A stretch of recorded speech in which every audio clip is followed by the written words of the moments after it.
Hi guys, तो कैसे हैं आप लोग। आप सभी का स्वागत है आपकी अपने YouTube चैनल मैथ मौज में। हाय, मैं हूं रहमत अली और आज की इस वीडियो में दोस्तों मैं आप लोगों को class 10th Bihar board math और उसमें फर्स्ट चैप्टर का बेसिक कराने वाला हूं और वो भी बिल्कुल डिटेल्स में। तो आइए दोस्तों, अब बिना समय गवाए हुए पढ़ाने की प्रक्रिया को शुरू। जैसा कि दोस्तों आप लोगों को स्क्रीन पर नजर आ रहा होगा कि मेरा फर्स्ट चैप्टर का नाम है वास्तविक संख्या, जो कि चैप्टर नंबर फर्स्ट है। और इसमें मुख्य रूप से दोस्तों हमें यूक्लिड विभाजन प्रमेय के बारे में पढ़ना है। किसके बारे में? यूक्लिड विभाजन प्रमेय का। अब बारी बारी से समझ लेते हैं इन सब का मतलब है क्या। तो आइए दोस्तों यहाँ पे समझ लेते हैं। देखिए यहाँ पर जो आपको यूक्लिड नजर आ रहा है, ये यूक्लिड व्यक्ति का नाम है, यानी आदमी का नाम है। ठीक है, ये विदेशी नाम है तो अपने को सुनने में थोड़ा सा उटपटांग सा महसूस होगा। तो यूक्लिड क्या थे सर? यूक्लिड एक गणितज्ञ थे, एक आदमी थे जिन्होंने गणित में कुछ कुछ योगदान दिया है। तो यूक्लिड कौन थे दोस्तों? यूक्लिड भाई साहब गणितज्ञ थे। आइए अब यहाँ पे विभाजन का मतलब समझ लेते हैं। विभाजन का मतलब दोस्तों आप लोग बचपन से ही जान लेंगे, भाग लगाना होता है। विभाजन का मतलब क्या होता है दोस्तों? भाग लगाना होता है। इतना तो आप लोग पहले से ही जान रहे होंगे। और परमेका का मतलब क्या होता है? देखिए दोस्तों, आप लोग इससे पहले परमेका से पहले आप लोग परमे सुने होंगे। परमेका से पहले क्या सुने होंगे दोस्तों? परमे नाम सुने होंगे। एक होता है परमे दोस्तों और एक होता है परमेका होता है। एक क्या होता है दोस्तों? आपको परमेका होता है। तो आइए आज हम आपको बतलाएंगे कि परमे और परमेका में क्या डिफरेंट है। देखिए दोस्तों, परमे का मतलब होता है आपका एक थ्योरी। जैसे मान लीजिए एक साइकिल बना है। एक साइकिल को मैकमिलन ने बनाया था, वो तो आप लोग जानते हैं। एक साइकिल है तो साइकिल को सबसे पहले किसने बनाया? तो साइकिल को मैकमिलन ने बनाया। तो पहला जो साइकिल बना है उसको हम परमे कहेंगे, यानी कि जो दुनिया में मौजूद नहीं था और उसको सबसे पहली बार लाया गया, लॉन्च किया गया, तो उसको परमे कहते हैं। फिर उसमें कुछ चेंजिंग करके, कुछ मॉडिफाई करके उससे कुछ नया बनाया जाता है तो उसको परमेका कहते हैं। जैसे मैकमिलन ने साइकिल बनाया तो हम बोलेंगे साइकिल वहां पे परमे हुआ। लेकिन जब वही साइकिल से अभी तो एक से एक साइकिल है, जैसे मोटर वाला साइकिल है, डिस्क ब्रेक वाला साइकिल है, अलग अलग स्टाइलिश मॉडल के साइकिल है। तो सबसे पहले साइकिल बना है, लेकिन अब साइकिल का जो रूप है उस रूप में चेंजिंग किया गया, यानी कि एक रूप से दूसरे रूप में कन्वर्ट किया गया। तो सबसे पहला बार जो बना साइकिल उसको हम बोलेंगे परमे, और फिर उस साइकिल में चेंजिंग करके कुछ परिवर्तन किया गया, नया रूप ढाला गया, तो उसको कहेंगे परमे का। तो आप लोग करते हैं, हम समझ गए होंगे, आप लोग को अच्छी तरीके से समझ में आ रहा होगा। परमे का मतलब होता है कोई चीज को खोजा गया है जो पहले मौजूद नहीं था दुनिया में। फिर परमेका का मतलब होता है जो चीज खोजा गया अब उसमें से निकाल करके कुछ दूसरा चीज बना देना, बस उसी के रूप का उसको परमेका कहते हैं। तो यहाँ पर परमेका के बारे में पढ़ना है। इसका मतलब है कि ये किसी के हेल्प से बनाया गया। ये किसी के क्या, किससे बनाया गया दोस्तों? हेल्प से। तो हम यहाँ पे इसको बोलेंगे ये एक हेल्पिंग थ्योरम का काम करेगा। किसका दोस्तों? हेल्पिंग थ्योरम का काम करेगा। THEOREM। स्पेलिंग में लोचा हो सकता है तो उतना नहीं पकड़ना है दोस्तों। चलिए, यूक्लिड मतलब गणितज्ञ, आदमी का नाम, तो विभाजन मतलब भाग लगाना, परमेका मतलब किसी चीज से निकाला गया, उसको हम हेल्पिंग थ्योरम शॉर्ट में कह रहे हैं। आइए दोस्तों, इस चैप्टर में मुख्य रूप से हमें HCF के बारे में पढ़ना है। किसके बारे में दोस्तों? HCF के बारे में। और इसके बारे में आप लोग क्लास 7-8 में पढ़ भी चुके होंगे। HCF, आइए इसका फुल फॉर्म भी बताते थे। HCF का मतलब होता है दोस्तों हाईएस्ट। HCF का मतलब क्या होता है? Highest, HIGHEST, highest. और यहाँ से आपका C से कॉमन होता है। C से क्या होता है दोस्तों? कॉमन होता है। COMMON कॉमन होता है। और यहाँ से F से क्या होता है दोस्तों? फैक्टर होता है। F से क्या होता है दोस्तों? फैक्टर, FECTOR फैक्टर होता है। मैं स्पेलिंग बोल दे रहा हूँ, आप लोग लिख लीजिएगा। अब देखिए यहाँ पे हाईएस्ट का मतलब सबसे बड़ा। हाईएस्ट का मतलब क्या होता है दोस्तों? हाईएस्ट का मतलब होता है सबसे बड़ा होता है। क्या होता है बउआ रे? बड़ा, सबसे बड़ा। कॉमन का मतलब? कॉमन का मतलब जो सब में मिल गया, उभयनिष्ठ एक हिंदी में कहते हैं, ठेठी में एक साझा बोलेंगे, सब बताएंगे, बस धैर्य रखिए आप लोग। कॉमन को हम लोग, कॉमन का मतलब साझा, कोई लोचा है। और फैक्टर मतलब भाग करने वाला संख्या। फैक्टर का मतलब क्या होता है बउआ रे? भाग करने वाला संख्या होता है। भाग करने वाला क्या होता है बउआ रे? नंबर बोलो इंग्लिश में, हिंदी में बोलो तो संख्या। और इसमें मुख्य रूप से हमें HCF के बारे में पढ़ना है। अब मैं सवाल इस चैप्टर में देगा कैसे, तो आइए जैसे मान लेते हैं, हम आप लोगों को समझाने के लिए एक उदाहरण ले चुके हैं। जैसे आपको सवाल में दे देगा 8 और 6 का HCF ज्ञात कीजिए, तो इसको कैसे ज्ञात करेंगे? देखिए दोस्तों, 8 और 6 का HCF ज्ञात करना है तो हम इसको ऐसे लिखेंगे 8/6। अच्छा, इसका मतलब क्या है दोस्तों? इसका मतलब ये हुआ कि निचलका बल सुपरका में भाग लगाना है, यानी 6 से भाग लगाना है कितना में दोस्तों? 8 में भाग लगाना है। मैं सब समझाऊंगा बट आप लोग थोड़ा सा धैर्य रखिए। अब ऐसा कौन सा अंक ले जो इन दोनों को काट दे, वही इसका HCF होता है। HCF का मतलब ऐसा संख्या जो दोनों को काट दे। तो उम्मीद करते समझ पा रहे होंगे। जैसे 2 एक ऐसा संख्या जो दोनों को काट देगा, जैसे 2 तिया 6 और 2 चौका कितना होगा दोस्तों? 8। तो यहाँ पे कौन सा संख्या जो दोनों को काटा है? तो यहाँ पे 2 काटा है, तो 2 क्या हो जाएगा? 8 और 6 का HCF होगा। हमें जब किताब में सवाल देगा तो ऐसे नहीं बनाना है, इसके लिए आसान तरीका है, आप लोग थोड़ा सा धैर्य रखिए। एक थोड़ा सा हम एग्जाम्पल और ले लेते हैं। जैसे देखिए दोस्तों, नेक्स्ट एग्जाम्पल है 16 और 12 का HCF। 16 यहाँ पे और दे दीजिएगा, आप लोग समझ जाएंगे। 16 और 12 का HCF ज्ञात करना है, तो कैसे ज्ञात करेंगे? सबसे पहले आप लोग जानते हैं छोटका से भाग लगाया जाता है बड़का में, तो इसका मतलब 16 बड़ा है तो 16 को ऊपर रखेंगे और 12 छोटका तक कहाँ रखेंगे? नीचे रखेंगे। अब ऐसा कौन सा संख्या है जो इन दोनों को काट सकता है? तो देखिए, इसमें 2 काट सकता है दोनों को, 2 6 12 या 2 8 16, यानी 2 भी काट सकता है। उसके बाद और एक संख्या और 4 4 तिया 12 या 4 चौक 16, यानी कि 4 भी काट सकता है।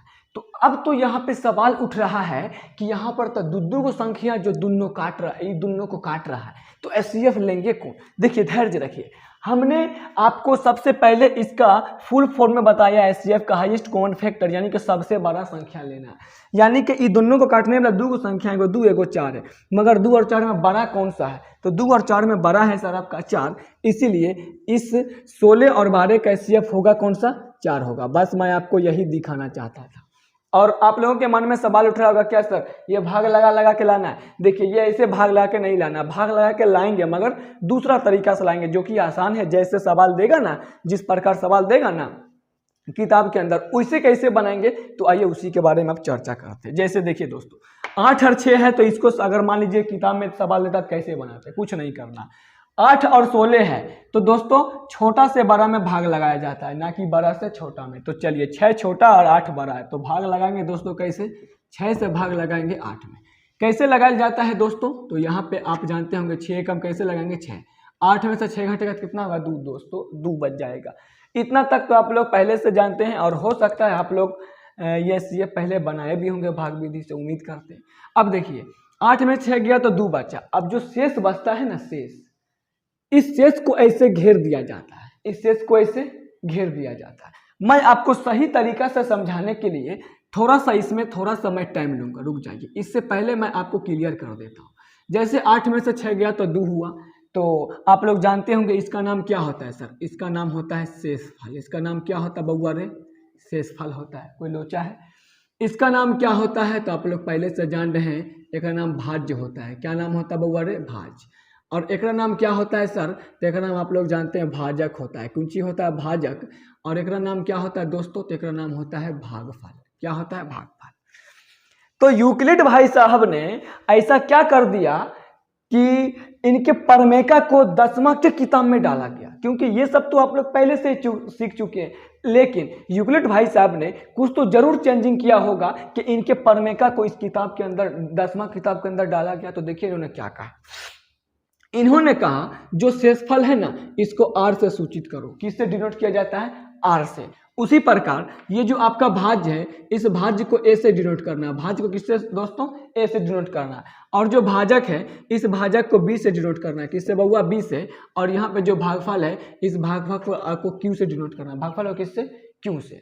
अब इन्होंने क्या किया, जो आप लोग बचपन से पढ़ते आए हैं, भाज्य बराबर भाजक गुना भागफल जोड़ शेषफल, बस उसी में तनी सनी के कर दिया, कुंची चेंजिंग किया। आइए क्या चेंजिंग किया? आप लोग बचपन से पढ़ते आए हैं, क्या पढ़ते आए हैं? तो भाज्य बराबर क्या होता है बउआ रे? भाज्य बराबर होता है भाजक गुना में भागफल, जोड़ में कुंची पढ़े हैं बउआ रे? शेषफल। बोलिए पढ़े हैं कि नहीं पढ़े हैं? बस इन्होंने बस इसी का तनी सा नाम चेंज कर दिया। कैसे? जैसे भाज्य को इन्होंने क्या बोला, भाज्य को ऐसे डिनोट कर सकते हैं, तो भाज्य के जगह पे क्या लिख सकते हैं बउआ, ए बराबर है था बराबर। भाजक को किससे डिनोट किया जाता है, बी से, तो भाजक के जगह पे क्या लिखेंगे दोस्तों, बी लिखेंगे। गुना है तो गुना। अब भागफल को किससे डिनोट किया जाता है, क्यू से, तो भागफल के जगह पे लिखेंगे क्या दोस्तों, क्यू। प्लस है तब प्लस। और शेषफल को इन्होंने क्या बोला, तो इन्होंने कहा कि आर से डिनोट किया जाता है आर, अर्थात इसी को मैं ऐसे लिख सकता हूँ, ए बराबर बी और क्यू गुना होगा तो क्या हो जाएगा सर, बी क्यू ना हो जाएगा, प्लस में आर है तो आर, तो ए बराबर क्या हो जाता है sir, B Q plus R हो जाता है। और यही इन्होंने अपना एक फार्मूला दिया जिसको यूक्लिड विभाजन प्रमेय का फार्मूला कहा जाता है। बस इन्होंने बस इसी चीज को इस रूप में चेंज कर दिया। और हम जानते हैं प्रमेय का मतलब ये होता है कि कोई चीज़ से निकाल के उसमें मॉडिफाई करके कुछ नया चीज़ उसी के रूप का बना देना। तो ये इन्होंने क्या किया, इस प्रकार का एक फार्मूला दिया जिसे यूक्लिड विभाजन प्रमेय का फार्मूला कहा जाता है। उम्मीद करते हैं दोस्तों समझ में आ गया होगा। अब देखिए दोस्तों इसमें करना क्या है। अच्छा, इसमें एक चीज़ मैं आपको बता देता हूँ दोस्तों, ये आर जो है ना, आर पहले इसको आप लोग उतार लीजिए, मैं इसको मिटा रहा हूँ, आप लोग उतार लीजिएगा क्योंकि मेरे पास जगह नहीं है, मैं इसको मिटा रहा हूँ। इसमें जो आर है, अब पहले लिख देता हूँ फिर समझा देता हूँ। जहाँ क्या होता है दोस्तों, जहाँ आर जो है ना, ये आर नहीं शेष बचता नीचे में, यही वाला आर का मान बड़ा या बराबर, देखिए ये बड़ा का निशान होता है, लेकिन जैसे ही इसके नीचे में इस प्रकार माइनस का निशान देते हैं तो ये बराबर का काम करता है। ये बड़ा और ये किसका, बराबर का, यानी आर बड़ा या बराबर हो सकता है 0 से, लेकिन ये छोटा होता है b से। जिधर मुंह खुलल उ वाला बड़का, और जिधर मुंह पैक होता है उ वाला छोटका होता है। जैसे आर के तरफ देखिए, इस साइड में मुंह खुला हुआ, यानी आर जो है ना बड़ा या बराबर होगा किससे, 0 से, लेकिन इधर जो है मुंह बंद है आर की तरफ, इसका मतलब आर छोटा होता होगा किससे, बी से। तो आर बड़ा या बराबर हो सकता है 0 के, लेकिन बी से हमेशा छोटा होगा। और ये ऑब्जेक्टिव में कई बार पूछा हुआ, आर का मान कहाँ से कहाँ तक हो सकता है, यानी आर का मान क्या होगा, तो आर का मान 0 से बड़ा या बराबर होगा, लेकिन बी से छोटा होगा। मैं कैसे होता है ये भी दिखा देता हूँ, ये ऑब्जेक्टिव में पूछा हुआ है, आप लोग इसे कोपचे में लिख लीजिएगा।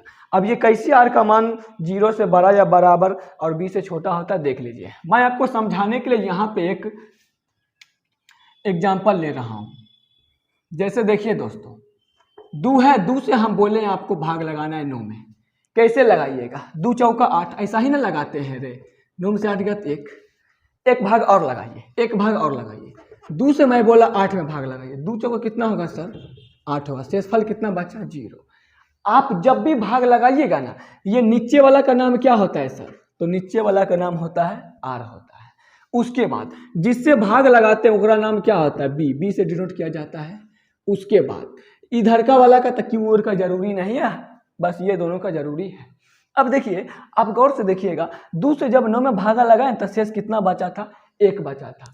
क्या कभी ऐसा हो सकता है कि शेष इससे बड़ा होगा, क्या ये वाला शेष इससे बड़ा हो सकता है? अगर मान लीजिए यहाँ पे अगर 2 आता, शेष अगर 2 बचता, तो फिर ये 2 को काटिए देता, 2 एकम 2 काटिए देता, तो शेष कितना बचता, 0। लेकिन यहाँ पे 2 बचा नहीं है। इससे साफ साफ जाहिर होता है कि जो नीचे में शेषफल बचता है ना, वो हमेशा जिससे भाग लगाते हैं उससे छोटा होगा, उससे बड़ा नहीं हो सकता है। जैसे यहाँ 1 बचा और यहाँ तक शेष कुछ नहीं बचा, कौन सी बचा, 0 बचा। यानी कि जो शेष बचता है ना, ई बी से मतलब जिससे भाग लगा रहे, जब भी शेष बचेगा नीचे में, ये शेष जो है ना हमेशा बी से क्या होता है, छोटा होता है, या बी के बराबर हो सकता है, लेकिन बी से बड़ा नहीं हो सकता, क्योंकि जैसे ही यहाँ पे बड़ा होगा फिर इस वाला में भाग लगा देगा और फिर काट के या घटा के कुछ ना कुछ बचाइए देगा। इसीलिए हम यहाँ पे लिखे हैं कि आर का मान बड़ा या बराबर हो सकता है 0 से, लेकिन छोटा नहीं होगा बी से। जैसे देखिए, 1 है ना, एक क्या है आपका सर, एक क्या है आपका, आर एन है रे, और आर का मान बी से छोटा है कि नहीं, तो आर का मान क्या है, बी से छोटा है। लेकिन इस आर का मान बोलिए 0 से बड़ा है कि नहीं, अरे 1 तो 0 के बाद ही ना आता है रे, तो मैं ऐसा नहीं बोल सकता हूँ कि आर का मान 0 से बड़ा है। अच्छा, इस कंडीशन में देखिएगा तो यहाँ पर जो आपका आर है, ये हमेशा जिससे भाग लगाते हैं उससे क्या होता है, छोटे होता है।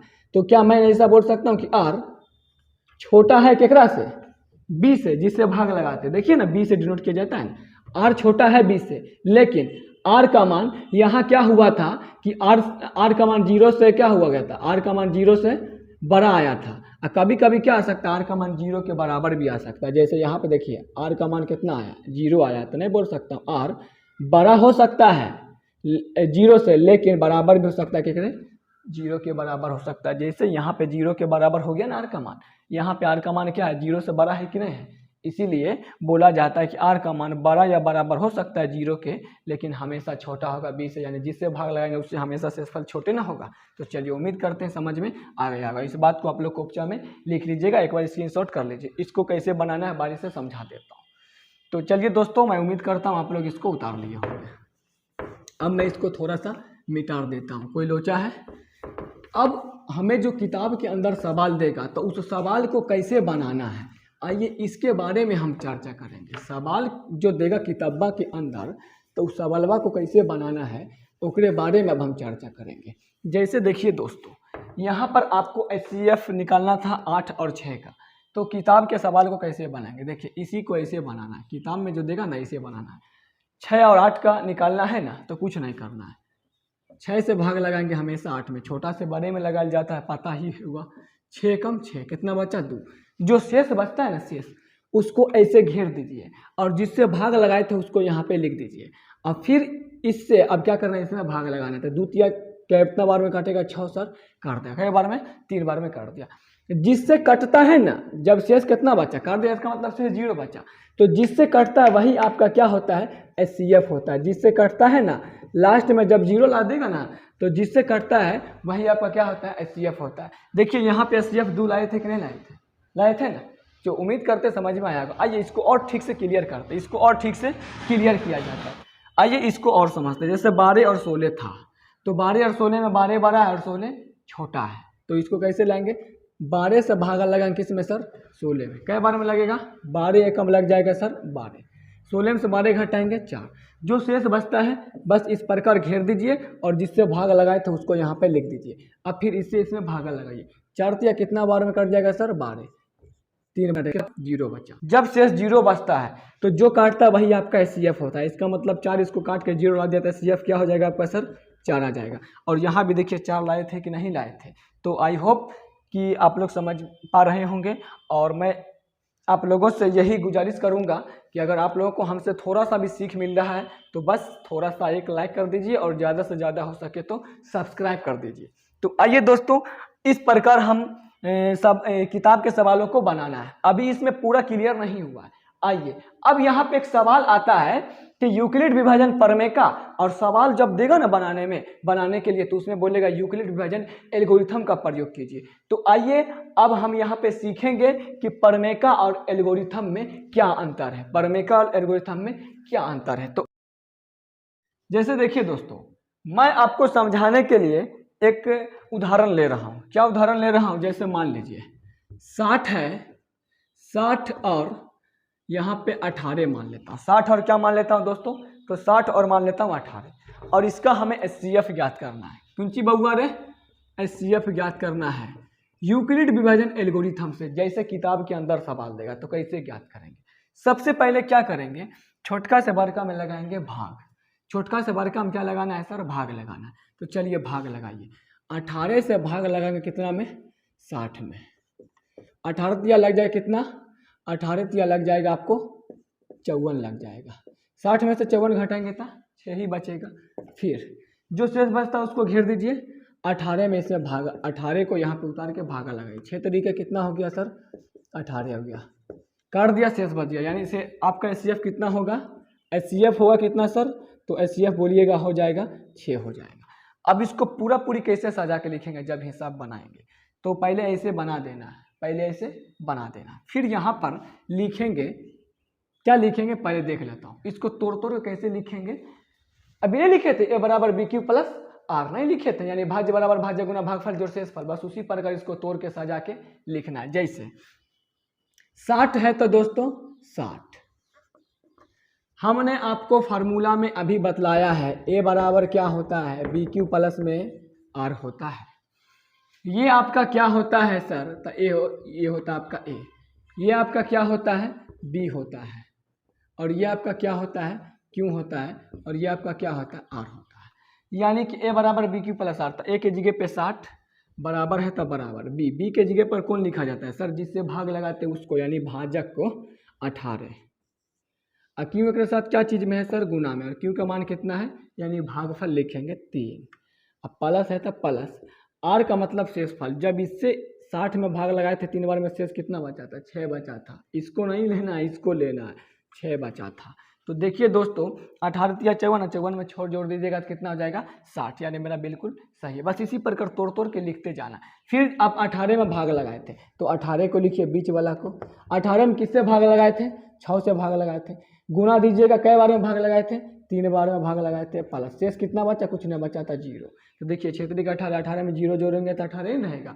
तो इस प्रकार हमको सजा के लिखना है, पहले भाग लगा देना है और सबको जो तोड़ तोड़ के लाए ना उसको सजा के लिखना है। और जिस लाइन में 0 रहेगा ना शामिल, जिस लाइन में 0 शामिल रहेगा उसका जो पहला वाला होता है ना, बराबर के उस साइड वाला पहला वाला, वही आपका एचसीएफ होता है। तो यहाँ पे इसका एचसीएफ कितना हो जाएगा सर, 6 हो जाएगा, क्योंकि 0 इसी पंक्ति में है, इसी लाइन में, और पहले नंबर पे 6 है, इसीलिए आपका 6 क्या हो जाएगा, एचसीएफ। कोई लोचा है, और यहाँ भी देख सकते हैं एचसीएफ 6 ये ना आया था। तो किताब के सवालों को ऐसे बनाना है, धैर्य रखिए, इंतजार कीजिए, सवाल को काफ़ी गर्दा तरीका से बनाएंगे। अब देखिए यहाँ पे हमको पता करना है प्रमेय और एल्गोरिथम में क्या अंतर है। तो देखिए दोस्तों, ये जो हम इस प्रकार इसको लिखे हैं ना, ये संख्या को तोड़ के लिखे, जैसे 60 को लिखे ना 18 गुना 3 प्लस 6, फिर 18 को लिखे 6 गुना 3 प्लस 0। तो ये जो संख्या को तोड़ तोड़ के लिखते हैं इसको हम लोग कहते हैं प्रमेय का। इसको क्या कहते हैं दोस्तों, इसको कहते हैं प्रमेय का। ये जो संख्या को हम तोड़ तोड़ के पंक्ति लिखते हैं ना, पंक्ति, जैसे एक पंक्ति हुआ तो ये एक प्रमेय का हुआ, ये 2 पंक्ति हुआ तो ये 2 प्रमेय का हुआ, इसी प्रकार 3 पंक्ति रहेगा तो 3 प्रमेय का, 4 पंक्ति रहेगा तो 4 प्रमेय का। यानी इसको जब सजा सजा के लिखते हैं दोस्तों, इसी को कहते हैं प्रमेय का कहते हैं। इसी को क्या कहते हैं दोस्तों, इसी को कहते हैं प्रमेय का। उम्मीद करते हैं समझ पा रहे होंगे। इसी को क्या कहते हैं दोस्तों, प्रमेय का कहते हैं। लेकिन इसी प्रमेय को जब सजा सजा के लिखते हैं, यानी स्टेप बाय स्टेप लिखते हैं, जैसे ये आपका पहला स्टेप हो गया, ये दूसरा पंक्ति वाला दूसरा स्टेप हो गया, फिर तीसरा पंक्ति वाला तीसरा स्टेप हुआ, तो स्टेप बाय स्टेप इसको इस प्रकार 1 के बाद 2, 2 के बाद 3, 3 के बाद 4, स्टेप बाय स्टेप सजा के लिखना ही आपका एल्गोरिथम कहलाता है। यही आपका क्या कहलाता है दोस्तों, यही आपका एल्गोरिथम कहलाता है। अगर समझ में नहीं आया है तो फिर से समझाने का मैं प्रयास करूँगा। पंक्ति को सजा सजा कर, यानी जो तोड़ के इस संख्या को तोड़ तोड़ के लिखते हैं, यानी कि जो मेरा अंक रहता है उसको तोड़ तोड़ के लिखना प्रमेय का कहलाता है। लेकिन इसको स्टेप बाय स्टेप 1 के बाद 2, 2 के बाद 3, 3 के बाद चौथा स्टेप, चौथा के बाद 5वां, इसको स्टेप बाय स्टेप लिखना आपका एल्गोरिथम कहलाता है। तो मैं आशा करता हूं कि आपको प्रमेय और एल्गोरिथम में अंतर समझ में आ गया होगा। कोई लोचा है तो दोस्तों आज के लिए इतना ही, बेसिक वीडियो में इतना ही। मैं आशा करता हूं आपको समझ में आ रहा होगा। अगर समझ में आया है तो बस सिर्फ और सिर्फ एक लाइक ठोक दीजिए, और ज़्यादा से ज़्यादा हो सके तो वीडियो को शेयर कर दीजिए। इसका स्क्रीनशॉट आप लोग ले लीजिए।